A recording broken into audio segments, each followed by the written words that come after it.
नमस्कार। हिंदी साहित्य के चैनल में आपका स्वागत है। आज प्रस्तुत है डॉक्टर रूबी भूषण की लिखी हुई कहानी अब और नहीं। एक संवेदनशील लेखिका के रूप में स्थापित डॉक्टर रूबी भूषण हिंदी साहित्य का एक जाना पहचाना नाम है। प्रस्तुत है कहानी मेरी जुबानी। मैं हूँ सीमा सिंह। सूरज की पहली किरण फूटी भी न थी कि रंजू ने बिस्तर छोड़ दिया। दोनों हाथों में बाल्टी लेकर नलके के पास आ गई। सप्लाई का पानी सुबह ही सुबह आता था। अगर जल्दी ना उठे तो लंबी लाइन लग जाती थी और फिर शुरू होता है कचकच बक बक झकझक। बाथरूम जा रही थी पर रोक कर पानी भरने लगी। दोनों ड्रम और किचन की बाल्टी, 2 पेंट का डब्बा मिल गया था, उसे भी भर लिया। इतने में लाइन लगने लगी। घड़ा भर जाता तो सबको तनिक ठंडा पानी मिल जाता और पीने का पानी भी अलग रखा जाता। पानी भरने के बाद तेज़ी से बाथरूम भागी। मशीन की भांति उसका हाथ पांव चल रहा था। जल्दी से रात के भीगे कपड़े धोए। नहाकर घड़ी देखी तो 5 बज चुका था। एक तरफ सब्जी चढ़ाई, एक तरफ भात। नीचे मिट्टी के चूल्हे पर चाय बनाने के साथ बच्चों के टिफ़िन के लिए रोटी भुजिया भी बना ली। उसके दोनों हाथ अलग अलग काम कर रहे थे। देखा 7 बज गया। अंजलि और राहुल को उठाने के बाद राहुल के बाप को आवाज़ दी, नशेड़ी सोता रहेगा या उठेगा भी? मैं जा रही हूँ सब्जी मंडी, दोनों बच्चों को स्कूल पहुँचा देना। चाय बनाई हो कि नहीं? चाय नाश्ता खाना सब बना दिए हैं, कहकर रंजू ने दोनों टोकरी और थैले सर पर रख लिए। हाथ उठाने में बहुत दर्द हो रहा था। रंजू के लिए मार कोई नई चीज़ नहीं थी। न वो उसे दर्द देती थी न तोड़ती थी। ये तो ऐसी ज़िंदगी की परिभाषा बन चुकी थी जिसे वो बचपन से देखती आई है, सुनती आई है और अब भोग रही है। यही चेहरे की सूजन, ऐसे ही नीले धब्बे और सर पर पड़ा गुम्मड़, यही तो माँ के चेहरे पर हर दूसरे दिन दिखाई देता था।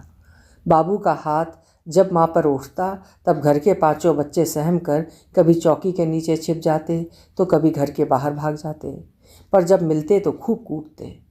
आज रंजू कूट रही है, घर का बोझ उठा रही है। तभी एक पीछे से आता ऑटो वाला ज़ोर से चिल्लाया, इतनी बड़ी टोकरी माथे पर रखकर चल रही हो और हॉर्न नहीं सुनाई दे रहा है? अभी अगर थोड़ा सा भी धक्का लग गया तो हम पर बात आएगी। देख कर हॉर्न की आवाज़ सुनकर नहीं चला जाता? मरने को मेरा ही ऑटो मिला है। जल्दी से अपने को एक तरफ करती रंजू दीघा हाट पहुंची। सुबह सुबह गंगा का दियारा, बाढ़ और फतुहा के ट्रकों से भरकर हरी सब्जी, आलू प्याज आ जाते हैं। थोक में खरीदी गई सब्जी भी सस्ते में मिल जाती है तो बचत भी अच्छी होती है। मटर लेने के लिए झुकती है और पूछती है, मटर कैसे पसेरी दी?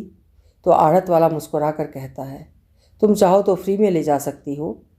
रंजू जल्दी से अपना आंचल ठीक करती है और आगे वाले से मटर लेती है। टोकरी में सब्जियां देखती है तो कितनी आंखें उसके देह को नापती तौलती रहती हैं। टमाटर, मूली, गाजर, गोभी, बैंगन, पालक, मिर्चा, धनिया, शिमला मिर्च, आलू, प्याज, लौकी, अदरक, सब कुछ तो लेना ज़रूरी है, वरना ग्राहक एक सामान के लिए ठेला छोड़कर आगे बढ़ जाता है। वहाँ सारा सामान लेने के बाद थोड़ा भी न सुस्ता पाई। देखा ट्रैक्टर वाला मुन्ना जो सुबह सभी सब्जी वाली और सब्जी वाले को उनकी टोकरियों सहित शहर की मंडी तक लेकर आ जाता था, सब उस पर लग जाते हैं। रे रंजुआ, इतनी देर कहाँ कर दी? तुम्हारे कारण सबको देर हो रही है। बस भैया आ ही गए। ऊपर खड़े बाबुल ने उसकी टोकरी ऊपर रखवाई और फिर उसका हाथ पकड़कर ऊपर खींच लिया। ट्रैक्टर पर बैठकर कुछ पल सुस्ताने का मौका मिला। उषा, रेखा, रामरती, तारा सब निढाल बैठी थीं। आज चाइयों भी न पी पाए। म्यूनिसपैलिटियों का पानियों नहीं आया। वो तो रात का 2 बाल्टी पानी था, सो कुछो पका भी न पाए, खाली चूड़ा भूंज दिए। सुनीलवा का बाप भिनसारे मजूरी के लिए चल गया। अब न जाने बचवा सब लोग स्कूल जावेगा कि नहीं, ना तो जाके फ़ोन कर देंगे। दोनों मनोजवा और सुनीलवा को ठेला पर देखेगा। तारा बोलने लगी। तभी रेखा ने कहा, हमरे यहाँ तो पानी नहीं आता है, वो बाजू वाले अपार्टमेंट के गार्ड से थोड़ा पीआर से बतिया लेते हैं, वो पगलवा खुश होकर 2-4 बाल्टी पानी दे देता है। दे का देता है, चौंपा भी देता है। रंजू और सब मिलकर हंसने लगीं। खाली हम लोग का मर्द ही हम लोगों को भैलू नहीं देता है। न तो बोलो ना तो कोईयों मर्द से मुस्कुरा कर बोल दो, वो भैलू दे ये देगा। बात करते करते रात रतिया को याद आया, अरे रंजुआ, आज मंगलवार है, हनुमान जी का दिन, एगो भजने गा लो। सभी ताली बजा बजा कर भजन गाने लगीं। समय का पता नहीं चला।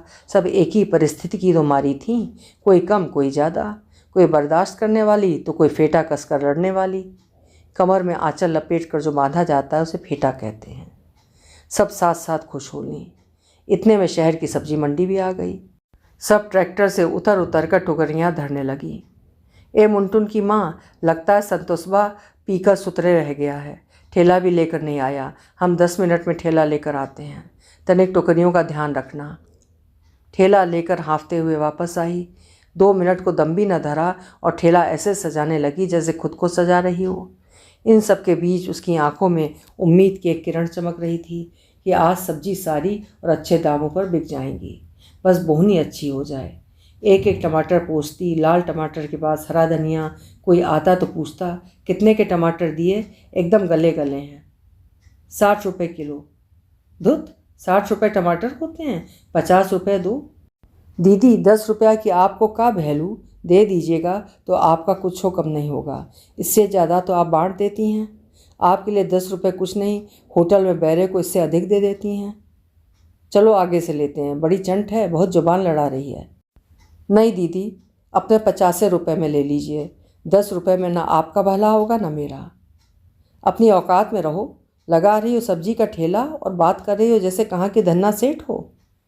कहते हुए घृणा भरी दृष्टि से देखकर वो महिला अपनी सहेली के साथ कार में बैठकर आगे बढ़ गई। रंजू मनी मन घबरा गई कि आज की बोहनी अच्छी नहीं हुई। खैर थोड़ी देर में उसके ठेले से भी लोग सामान लेने लगे। दोपहर के 2 बज गए। आज हड़बड़ी में रोटी भी नहीं रख पाई। हरिया की बीबी देख रही थी। उसने अपने से एक रोटी निकाल कर रंजू को दे दी, साथ में सूखा आम का अचार। रंजू दौड़कर एक गिलास सत्तू ले आई। दोनों ने आधा आधा पी लिया। सब ठेले वालों में आपस में यदि प्रतिस्पर्धा थी तो एक अपनापन भी हो गया था। वक्त बेवक्त यही तो साथ देते थे। कुछ देर बाद छोटे नींबू की चाय लेकर आ गया। आज इतना देर काहे कर दिया रे छोटुआ, चल जल्दी से चाय पिला। हरिया की बीबी ने छोटू को डांटते हुए कहा। छोटू जल्दी जल्दी सबको चाय देने लगा। धीरे धीरे शाम होने लगी। ऑफिस की छुट्टी के बाद भीड़ बढ़ी। जल्दी जल्दी सब्जी बिक जाए इस चक्कर में रंजू ने अपनी सब्जी के दाम कम कर दिए। तभी एक लड़का वहाँ आया और चुपके से उसने 4 आलू अपने थैले में डाल लिए। जब तक रंजू चिल्लाती तब तक वो भाग गया। सभी ठेले वाले हल्ला करने लगे। हल्ला गाड़ी आ रही है, ठेला हटाओ नहीं तो सब छीन कर और ठेला तोड़कर भाग जाएगी। जहाँ ठेला लगाओ वहीं पुलिस आ जाती है, हम कहाँ जाएं? नगर निगम के ऑफिस में उन जैसों के लिए कोई जगह नहीं है। बरसात में सब्जियां सड़ने लगती हैं तो ठंडक में उंगलियां तो हमारी गलने लगती हैं। पास में ठेला लगाने वाले रमेश की पत्नी ने दुखी स्वर में कहा। ग्राहक लोग सब्जी चुनते वक्त ऐसे देखते हैं जैसे सोना खरीद रहे हों। भैया ताजी दो, सड़ी अलग करके रखो, और जवाब दो तो ग्राहक चला जाता है, जैसे हमारी मेहनत की कोई कीमत ही ना हो। सुबह 5 बजे नींद छोड़कर मंडी पहुंचने के लिए 4 बजे घर से निकलते हैं। तभी हरिया ने हाँ में हाँ मिलाते हुए कहा। अभी बात ही चल रही थी कि पुलिस की जिप्सी गाड़ी उधर से गुजरी और हर ठेले से कुछ ना कुछ सब्जी उठाती चली गई। आज जिप्सी में बैठे चारों पुलिसकर्मियों के घर की सब्जी की समस्या समाप्त हो गई। रंजू का शरीर टूट रहा था। तभी सामने बना हनुमान मंदिर की घंटियां बजने लगीं। उसने सर पर पल्लू रख के ईश्वर का शीश झुकाया। हे भगवान, अब जल्दी से हमारी सब्जी बिकवा दो। हम क्या करें भगवान, हम तो अपनी इज्जत बचाएं कि सब्जी बेचें। थोड़ा और देर हो जाएगा डेरा पहुंचने में तो अंजलि का बाबू फिर कूटेगा। देह बहुत पिरा रहा है भगवान। तभी एक मनचले ने कान में आकर कहा, अकेली रहती हो क्या? थोड़ी देर हमारे साथ चलोगी? मुँह झौसा चुप रहेगा कि मारे चप्पल निकाल कर कुत्ता। काहे नहीं अपनी माई बहन को पूछता है? ओहो, घर में अकेलियाँ ही हैं। आसपास के ठेले वाले आ गए, जिन्हें देख मनचला डर के भाग गया। पान वाले चौरसिया चचा बोले, रात हो रही है, क्या बताएं चचा, सब्जियों नहीं बिका पूरा। रात अधिक हो रही है, घर चली जाओ। रंजू ने सोचा जैसे रात होना भी उसकी गलती है। सब अपनी दुकान समेटने लगे। रंजू की भी थोड़ी सब्जी बच ही गई। वो ठेला भगाती हुई झुग्गी की ओर भागी। घर पहुंची तो देखा अंजलि बैठी पढ़ रही है और राहुल पड़ोस में रहने वाले लड़के से लड़ाई कर रहा था। ए राहुल की माँ, तुम अपना बच्चे को संभालो, बड़का गुंडा बनेगा। हमरे पिंटू का पहले गेंद छीन लिया, अब फिर जब वो मांगे गया तो उसको साथ लड़े लगा। रंजू को गुस्सा आ गया। पास पड़ी संटी से राहुल को मारती हुई अंदर ले गई। अंदर संतोष ठर्रा पीकर उल्टी करे पड़ा था। मन तो किया रंजू का कि उसे भी 4 संटी मारे और घर से बाहर निकाल दे। काम का न काज का, दुश्मन अनाज का। गुस्से में आग बबूला रंजू ने ठेले में ताला बंद किया और अंदर आई। राहुल चीख चीख कर रो रहा था। अपने तो दिन भर बाहर रहती हो, अभी आकर इतना मारी हो। तुम्हारी तरह की माए हम नहीं देखे। हमसे पूछबो नहीं कि पिंटुआ क्या किया है, बस हर गलती मेरा होता है। रंजू ने देखा उसकी आंखों में उसके लिए आक्रोश था। रंजू ने पहले संतोष की उल्टी को साफ किया। दरवाज़ा बंद करने पर कोई खिड़की तो थी नहीं, बस ऊपर एक छोटा सा रोशनदान बना था। उल्टी साफ ना करती तो बदबू के कारण कोई सो भी ना पाता। वो तो भला वो मकान मालिक का जो 4 छोटा छोटा रूम बना दिए, पर अब सुनाई पड़ रहा है कि वो घर टूट कर अपार्टमेंट बनेगा। रंजू इसी चिंता में डूबी थी कि आखिर अब वो कहाँ जाएगी। शहर के पास बने सभी छोटे छोटे घर अपार्टमेंट में तब्दील होते जा रहे हैं। यहाँ थी तो पास में पड़ता था, दूर चले जाएगी तब।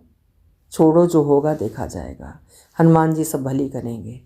सोच कर रंजू ने अपने दिमाग से विचार को निकाल फेंका और सोचा कि जल्दी से खाना बनाए कि अंजलि ने कहा, माँ हमने खिचड़ी चोखा बना दिया है, तुम हाथ पैर धो, हम खाना लगाते हैं। आज स्कूल में हमको बहुत बढ़िया नंबर आया है। और राहुल तुम्हारा? माँ राहुल फेल कर गया है। रंजू ने चीख कर संतोष को उठाया। खाना खाना है या ऐसे ही पड़ल रहोगे? नास पीटा, जैसा अपना है वैसे ही बेटवा को बना रहा है। अरे काम पे मत जाओ, कम से कम घर तो देखो, बचवा स्कूल जा रहा है कि नहीं, यही देखो। रंजू बड़बड़ाती जा रही थी और मुंह में खिचड़ी ठूंसे जा रही थी। जैसे तैसे खाना खाकर चटाई पर पसर गई। शरीर फोड़े की तरह दुख रहा था। पिछले 10 दिन से बुखार भी नहीं छूट रहा था और डॉक्टर के पास जाने का टाइम भी नहीं था और पैसा भी नहीं। तभी संतोष का नशा कुछ कम हुआ। उठते ही रंजू से बोला, रुपए दे 100 ठो। कमाता तो है नहीं, आज बिक्री भी नहीं हुई, जितना लागत लगाए थे ओहो नहीं पूरा हुआ, कहाँ से दें?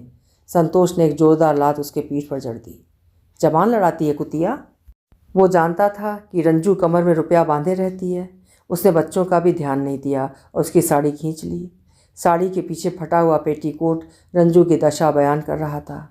रंजू भी पूरी ताकत से लड़ रही थी, पर नशेड़ी संतोषवा से जीत नहीं पाई और कमर से रुपया खींचकर बाहर चला गया। जरूर चुट्टा जुआ खेलेगा, मन ही मन रंजू ने सोचा। वो तो अच्छा हुआ कि आकर उसने कुछ पैसे चावल के डिब्बे में छिपा दिए थे, वरना तो सब ले जाता। रोज़ का तो नियम है, पहले बाबू माँ से छीनता था, अब माँ की बेटी से संतोषवा छीनता है। इसीलिए वो अपनी अंटी में 50-100 रुपये ही रखती है। बच्चे चौकी पर चादर ओढ़कर दुबके पड़े थे। रोज़ की वही चकचक। आधे 1 घंटे तक लड़ता रहा, मारता रहा। सुबह तेज बुखार के कारण रंजू नहीं उठ पाई और ना ही मंडी जाकर सब्जी ला पाई। मन में सोच रही थी 1-2 दिन तो चल जाएगा, पर अगर लंबा बीमार पड़ गई तो खाने के भी लाले पड़ जाएंगे। वो सब्जी बेचती थी, बल्कि अपनी ज़िंदगी को आगे बढ़ाती थी। वो कमज़ोर नहीं थी। उसकी फटी हुई साड़ी का पल्लू में इतनी शक्ति थी कि वो अपने घर की छत पर भी छा सकती थी। दिन भर पड़ी रही, फिर सुबह हुई, मंडी गई, वही इशारे हुए, वही हल्ला गाड़ी आई। कुछ दबंगों के गुट के आदमी भी आकर अपना हफ्ता लेकर चले गए। ठेले पर रखी सब्जी नहीं थी, बल्कि उसकी और उसके परिवार की ज़िंदगी होती है। रंजू का जीवन अपनी माँ की तरह बीता जरूर। माँ ने भी तो समझाया था कि आदत डाल लो, मर्द मर्द होता है, दबकर रहो, उसकी मार सहो, लात थप्पड़, बालों को मुट्ठियों में पकड़कर दीवार से टकरा देना। लेकिन अब ये दर्द उसे तकलीफ़ नहीं देते, आदत सी पड़ चुकी है। पर कब तक? वो रोज़ सुबह टोकरियाँ उठाएगी, दिन भी कमाएगी, पुरुषों के इशारे को नज़रअंदाज करेगी। नहीं, ये बस मेरे साथ ख़त्म हो जाना चाहिए। अंजलि पढ़ने में तेज़ है और माँ के दुख को भी समझती है। सरकारी स्कूल में दिन का खाना भी मिल जाता था और किताब, बैग और साथ में कुछ पैसे भी। अंजलि मन लगाकर पढ़ती। रंजू हमेशा उससे कहती, बुचिया पढ़ ले, नहीं तो हमरे जैसा तकदीर हो जाएगा। तू तो पढ़ ले, हमरा अंत तो हमको पता है, पर तोरा अंत ऐसा नहीं होगा, तोरे पढ़ना है। अंजलि माँ के दुख को सहलाती दुलराती। एक दिन संतोषवा की बहन आई और बोली, एगो लड़का है, ऑटो चलाता है, 8वीं पास है, हम उसका रिश्ता अंजलि के लिए लेकर आए हैं।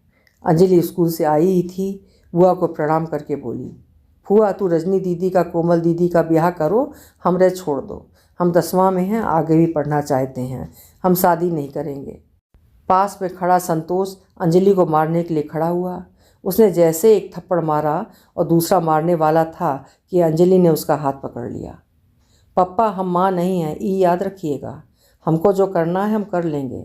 अगर ज़्यादा मारपीट किए तो पुलिस को बुला लेंगे, अब और नहीं, याद रखिए। रंजू एक तरफ खड़ी विजय मुद्रा से अंजलि को देख रही थी। नदी का बहाव तो संतोषवा क्या, कोई नहीं रोक सकता। अभी आप सुन रहे थे रूबी भूषण जी की लिखी हुई कहानी अब और नहीं। पति के अत्याचारों से त्रस्त माँ ने अपनी पुत्री को शिक्षित करने का बीड़ा उठाया, क्योंकि शिक्षा ही वो जादू की छड़ी है जो स्त्री को सशक्त बना सकती है। आशा है कहानी आपको पसंद आई होगी। पसंद आई हो तो कहानी को लाइक और हाइप ज़रूर करिएगा और चैनल भी सब्सक्राइब कर लीजिएगा। कल फिर मिलेंगे। नमस्कार।